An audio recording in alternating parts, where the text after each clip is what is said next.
Hey, hi, everybody. Welcome to Phil and Dave's Excellent Adventures. Just Dave here. Today, I'm talking about the movie All Quiet on the Western Front. This is going to be a spoiler review, so if you are concerned about spoilers, I would suggest you go and watch the movie first before you watch this review. So for the next couple weeks, I'm going to be out of town.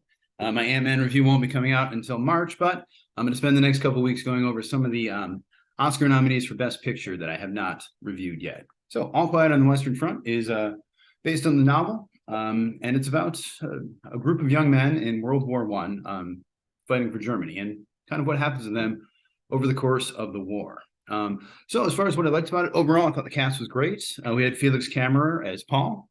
Great job there. Albrecht Schuch as Kat was one of my favorite characters. I liked Edin Hasanovic as Yadin, and Daniel Brühl was always good. He was in here as Erich Berger.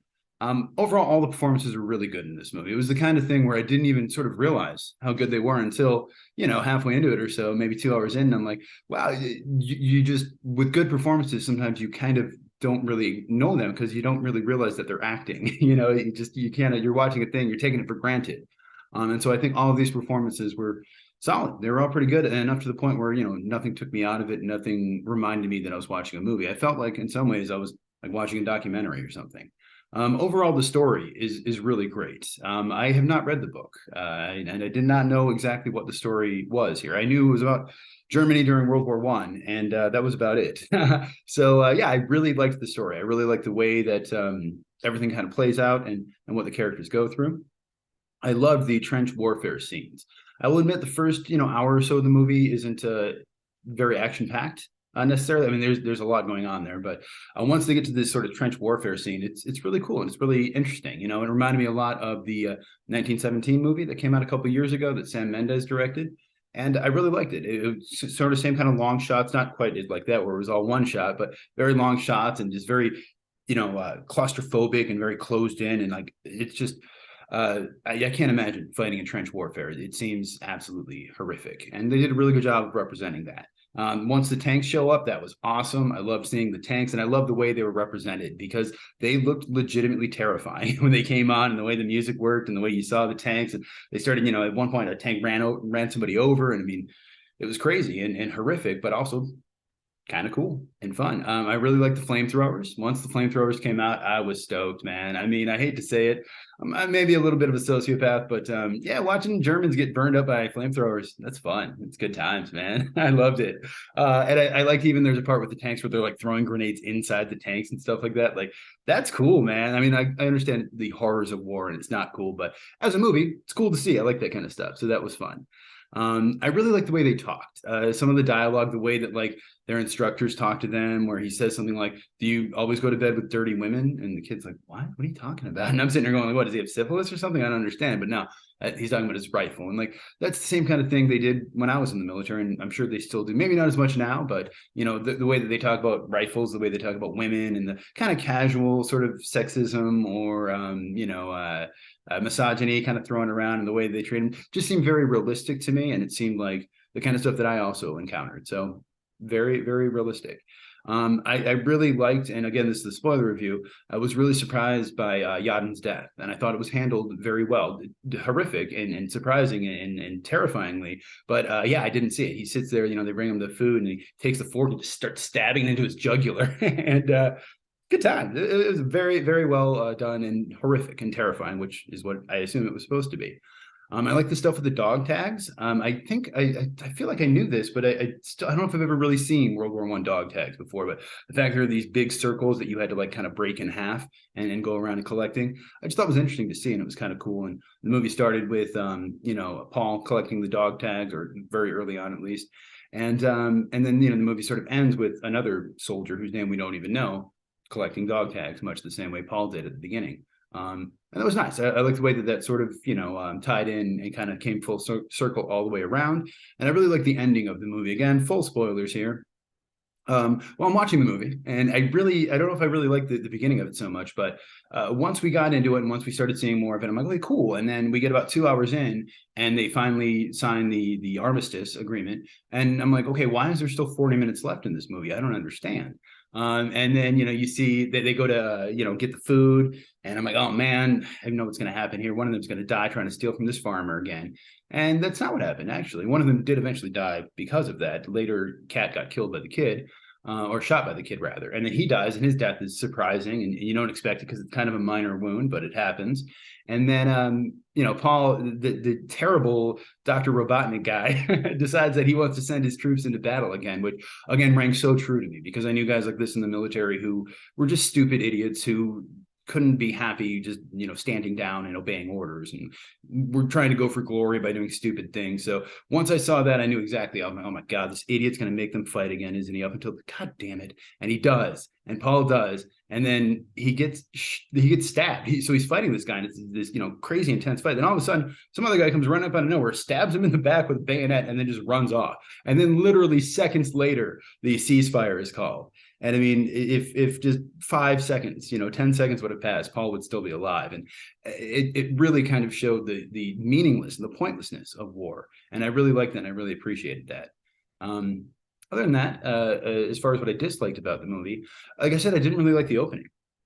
The first 10 minutes are dialogue free. They're just kind of these long, lingering shots of animals. I think it starts with like foxes in a little den or something, and then some like birds are flying, and then you see, I think, like dead bodies strewn about and everything else. And I get what they're going for, and I get it, but immediately my first thought was like, I do not like this at all. This is gonna be that kind of movie, huh? One of these movies where they've got really long, slow shots to try to build the, and I realize why they're doing it, and I realize I'm probably dumb for complaining about it, but for me, I'm like, get to the point. What are you trying to say? I don't care about your bullshit cinematography. If I wanted this, I'd watch a nature documentary. Get to the point. What are you trying to say?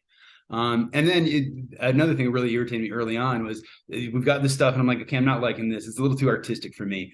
And then we get to these women are working sort of in an office, and the musical score starts playing, and I thought it was just terrible. Not all the way through. Some of the musical score worked, but a lot of it really bothered me. I thought of it was just that very, it's like the kind of thing that what's his face uses all the time, like in Arrival. I don't even know who did the music for that, but it's this very like loud, annoying, like, hey, let's make a bunch of clanks and sounds and like industrial noise or something. And it's something I've seen more and more commonly in movies, and I never like it.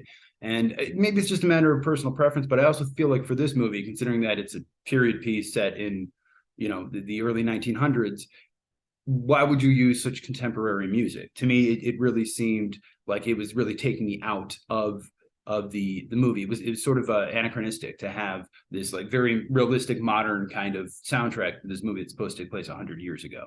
I didn't like that very much.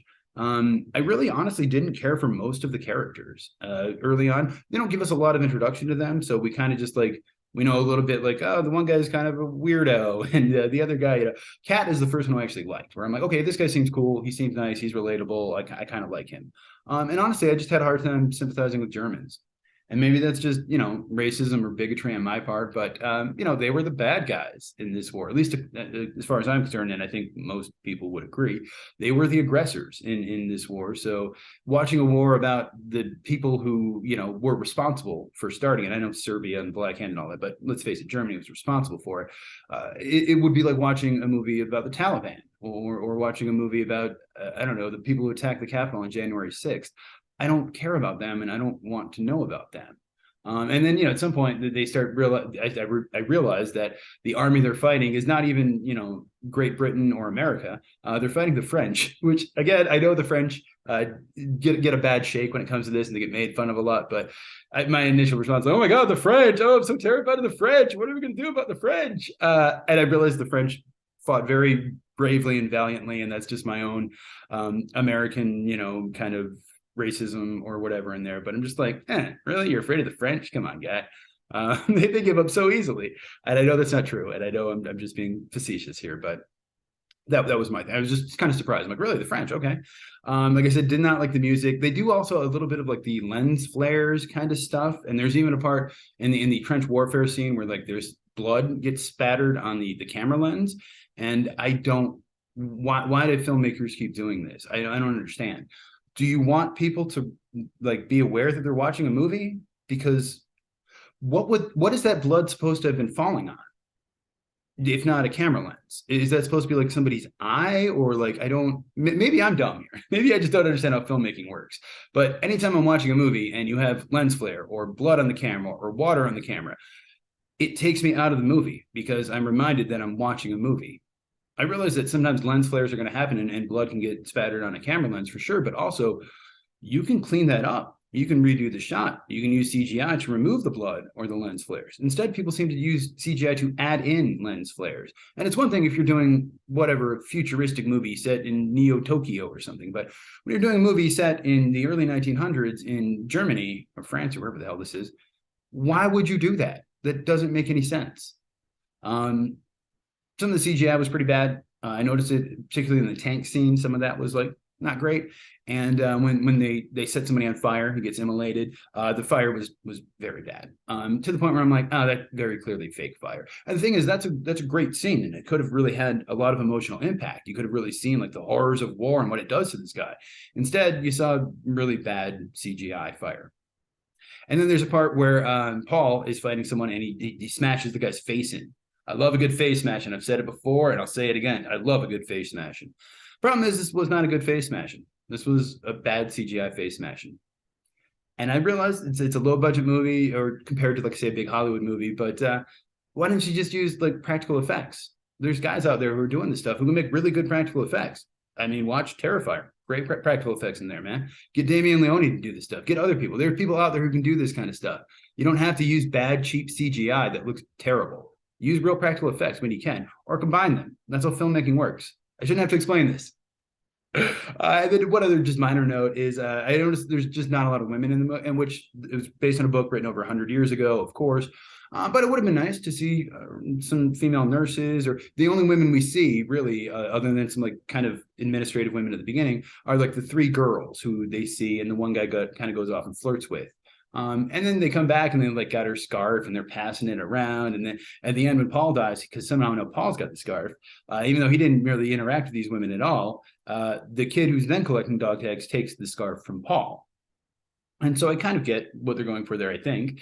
But it's a little weird, I guess. You know, I understand these guys just want something that smells like a woman. They want something to remind them of home, something to comfort them. I get that. But it's also a little creepy that, you know, these guys are holding this scarf of this woman who they don't know personally. It'd be one thing if, you know, it was his girlfriend or somebody like that, but I don't know, maybe that's just me, or maybe there's something else there that I didn't get. I'm not that smart. I just talk a lot. Other than that, movie is directed by a guy named Edward Berger. He's mostly done a bunch of German movies. He's done some TV shows. He did Your Honor, a couple episodes of that show, which I've not seen, but I've heard it's good. It was written by him and Leslie Patterson and Ian Stokell. They seem to work together a lot, Patterson and Stokell. She did something called Cosmic Radio. He did shorts, and he produced something blue with Patterson. And that was their last thing. They didn't have any credits for a while. So it was kind of surprised these people who had a 10-year gap or so on their resumes were writing this, but I don't know how that happened there. It's based on the book by Erich Maria Remarque, which, of course, is a very famous book, and I haven't read, and I wish I would have, because it's a good book. It's inspired partially by his own experience in World War I. So that's cool. There is two different options to watch this movie on Netflix. You can watch the sub version or the dub version. The default, for me at least, was the dub version. So I'm watching the movie, like I said, not really liking the first 10 minutes. They start talking with badly dubbed American accents, and I'm immediately like, no, can't do this. And I had to stop it and switch it to subtitles because the dub really took me out of it. Now, I know some people don't like subtitles, and I understand that. I'm not going to question that, but for me personally, I would highly recommend watching it dubbed and not subtitled. So other than that, movies about World War I. It's a crazy, terrible war, and it's one of those that I feel like, you know, World War II always gets a lot of play.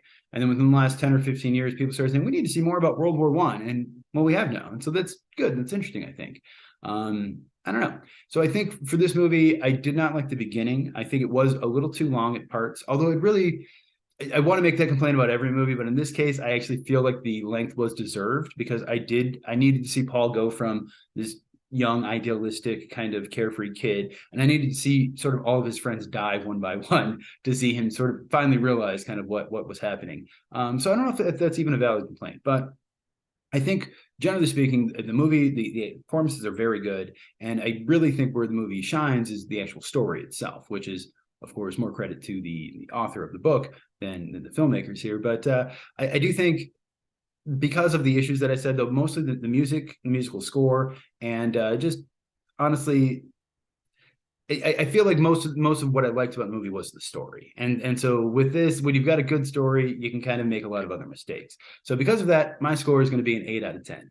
So if you saw the movie, let me know what you thought of it down in the comments below. Thank you so much for watching. Hope you have a great night. I will see you here again next week.